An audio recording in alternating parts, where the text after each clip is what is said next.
She poured a bottle of water on the keke driver, who trained her through university, called him a beggar in front of her rich boyfriend, and laughed as he stood there, broken. But karma came faster and harder than anyone expected. Please like this video and subscribe to other story pods. In the bustling streets of Port Harcourt was a young man named Ken. His hands were cracked and strong from gripping the handlebars of his yellow tricycle, his keke, but his heart remained soft with dreams and love. Every morning, Ken walked before the roosters announced the dawn. He would wash his face with cold water from the bucket beside his one-room apartment in Rumokoro, say a prayer his late mother taught him, and push his keke into the chaotic streets of Port Harcourt. The engine would sputter to life, and with it, his day would begin.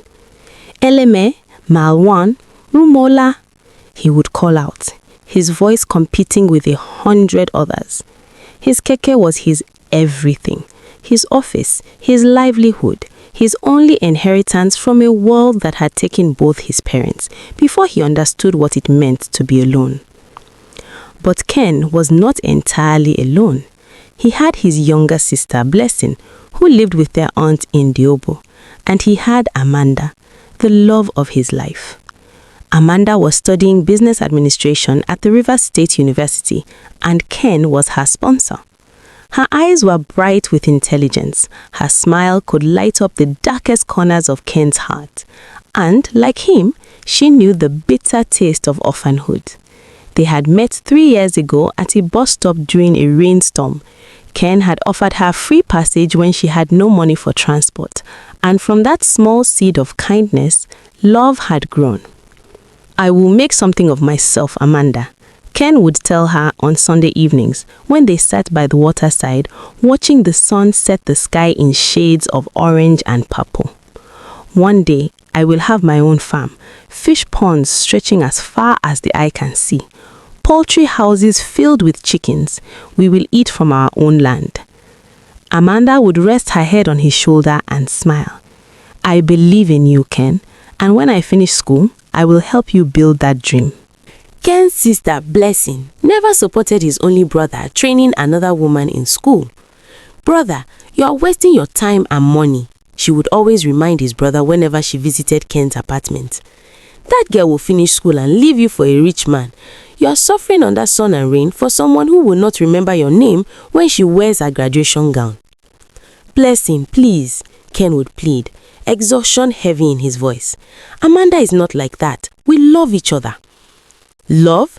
Blessing would laugh, a harsh sound like metal scraping against stone. "Love does not pay bills, brother. Love does not fill an empty stomach. You are a keke driver, and she is becoming an educated woman. Do the mathematics yourself." But Ken refused to listen.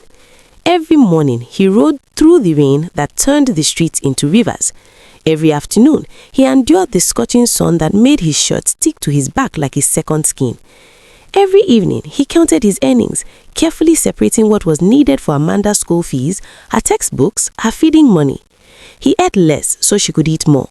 He wore the same 2 shirts so she could look presentable in class. He was building a future, brick by brick, sacrifice by sacrifice. And for a while, it seemed to be working. But then came Amanda's final year, and with it, a silence that felt like death. At first, Ken thought she was simply busy with her project and final exams. He would send messages. "How are your studies? Have you eaten? I am thinking of you." The replies became shorter, colder, arriving later and later until they stopped coming altogether. When he called, she would not answer. When he went to her hostel, her roommate said she had moved out. Ken was dumbfounded and at the same time confused. Finally, a mutual friend, a girl named Patience, who sold provisions near the campus, pulled Ken aside one evening. "Ken, I have been wanting to tell you something," Patience said, her eyes filled with pity. "Amanda has changed. She no longer stays in the hostel. She has moved to an apartment in GRA with a man. They say his name is Alex. He's a big man, drives a Range Rover, wears designers, speaks English like the people on CNN." The word struck Ken like a machete to the chest. "You are lying," he whispered. "I wish I was," Patience replied. "I am sorry, Ken, but you deserve to know the truth." Ken spent 3 sleepless nights wrestling with the information. Part of him wanted to accept defeat, to let Amanda go and nurse his wounds in private. But another part, the part that had sacrificed 3 years of his life, the part that still loved her despite everything, needed to see her face one more time, needed to hear the truth from her own lips. He asked Patience for the address. Then, on a Thursday morning, when the sun hung heavy and merciless in the sky, Ken rode his keke to the affluent neighborhood of GRA Phase 2. The houses there were like palaces compared to his one-room apartment. High gates, manicured lawns, security guards, and the kind of silence that only money could buy. Ken's keke looked out of place among the sleek cars parked along the tree-lined streets. He found the address, a cream-colored mansion with black gates decorated with golden ornaments. As he stood there, gasping courage, the gate began to open. A black Range Rover emerged, gleaming like a jewel in the sunlight. And there she was. Amanda sat in the passenger seat, wearing a dress Ken had never seen before. Something expensive, something that whispered of a world he could never afford. Her hair screamed money, her makeup flawless, her neck adorned with jewelry that caught the light, and even an expensive phone. The car stopped just outside the gate. The driver's door opened and a man stepped out, tall, light-skinned, wearing a designer shirt and sunglasses that probably cost more than Ken earned in 6 months. This was Alex. Ken's feet moved before his mind could stop them. "Amanda!" he called out, his voice breaking. She turned. For a moment, something flickered across her face. Recognition? Guilt? Shame? But then her expression hardened into something cruel and unfamiliar. "Who is this?" Alex asked, looking at Ken the way one might look at an insect. Amanda stepped out of the car, her high heels clicking against the pavement. She walked toward Ken, and for a heartbeat, he thought she might apologize, might explain, might acknowledge the 3 years of sacrifice that stood between them like an invisible monument. Instead, she stopped 2 meters away and curled her lip in disgust. "Are you following me?" she demanded. "Who are you?" The question shattered something in Ken's chest. "Amanda, it is me, Ken. How can you ask me that?" "I don't know any Ken," she said loudly, glancing back at Alex. "This beggar is harassing me." "Amanda, please." "Beggar?" She laughed, a sound that bore no resemblance to the laughter he remembered. "Look at you. You smell like sweat and engine oil. You are riding a keke, and you have the audacity to approach me here in front of my boyfriend's house." Ken felt tears burning behind his eyes, but he blinked them back. "I trained you in school, Amanda. I sacrificed everything." "You?" She laughed again, crueler this time. "You did nothing. I worked hard for my education. You are just a nuisance I had to tolerate." She unscrewed the bottle of water in her hand, expensive imported water, the kind in the sleek plastic bottles, and poured it over his head. Water ran down Ken's face, mixing with the tears he could no longer hold back. "If I see you here again," Amanda said, her voice cold enough to freeze blood, "I'll call security. Alex, baby, let's go. This nobody is wasting our time." They got back into the Range Rover and drove away, leaving Ken standing there, drenched and destroyed. Ken rode his keke home in a daze. He did not call out for passengers. He did not notice the traffic or the honking horns. When he finally reached his apartment, he parked the keke, walked inside and collapsed onto his mattress. He cried until there were no tears left. He cried for the 3 years he had lost. He cried for the love that had been trampled and discarded. He cried for the dreams they had built together. Now, nothing but ash. Blessing came the next day and found him still lying there. "I told you," she said quietly, without triumph. For once her voice was gentle. "Brother, I told you." "You did," Ken whispered. "You did. So what will you do now?" Ken stared at the ceiling, at the water stains that looked like maps of countries he would never visit. "I will survive," he said finally. That is what we orphans do. We survive. The weeks that followed were the hardest of Ken's life. He threw himself into his work, riding from sunrise to sunset, trying to outrun the pain that chased him like a shadow. He stopped eating properly, he stopped praying, he stopped dreaming. But life, in its mysterious way, has a habit of balancing the scales. One evening, as Ken was parked near the Mile 1 market waiting for passengers, a young woman approached his keke. She wore a simple dress and looked modest, and she carried a bag of vegetables. "Would you take me to Rumo Quarter?" she asked. "Enter," Ken replied automatically.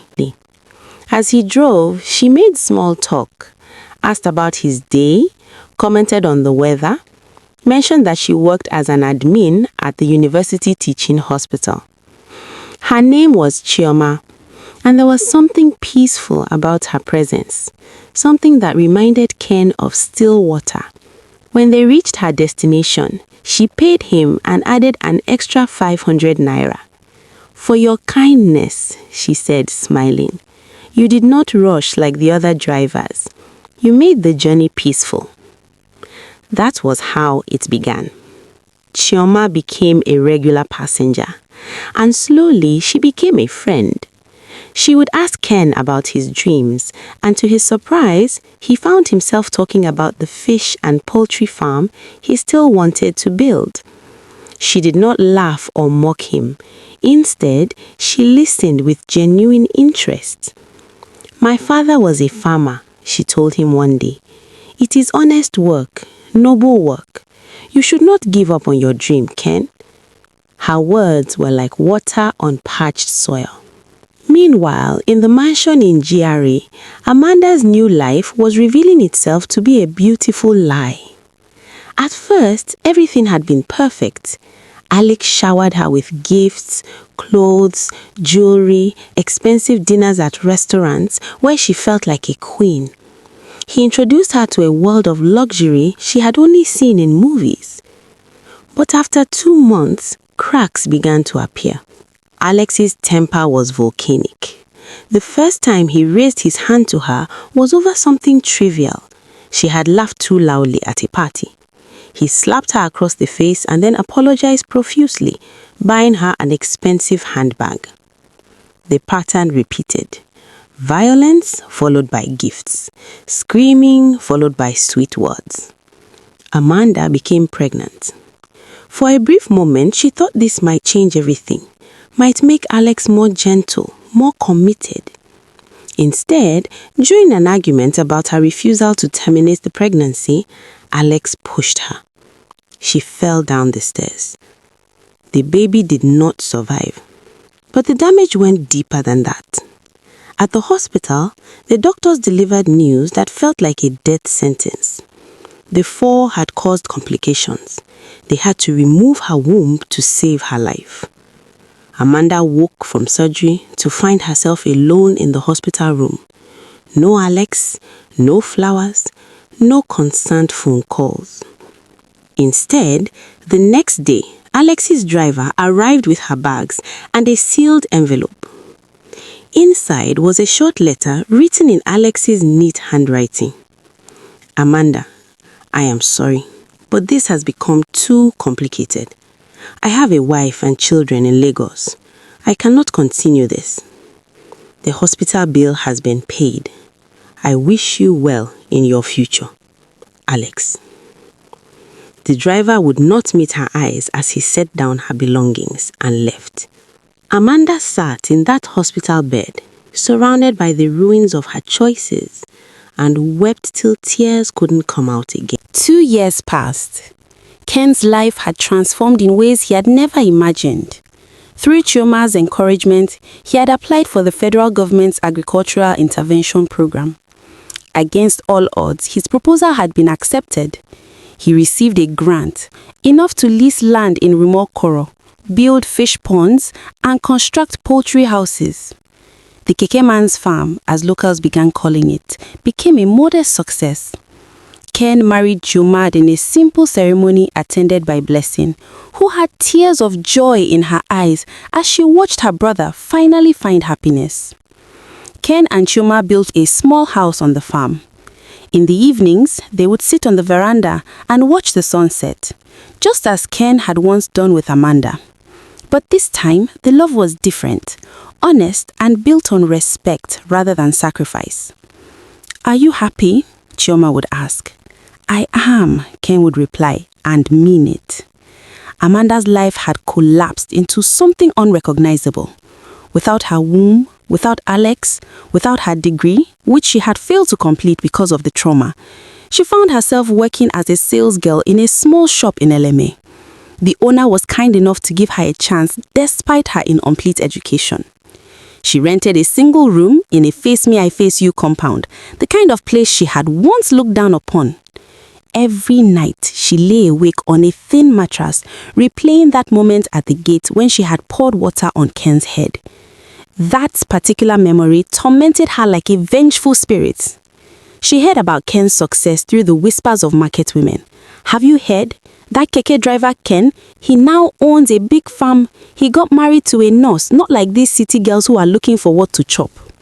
For Amanda, every single day comes with tears, regrets, and swearing for Alex, whilst hoping to see Ken one day and apologize to him. We all need to be careful. The seeds we plant with our choices, whether of kindness or cruelty, will always grow into the harvest we deserve. Join Ada Storypot family for more interesting stories. Thank you for watching.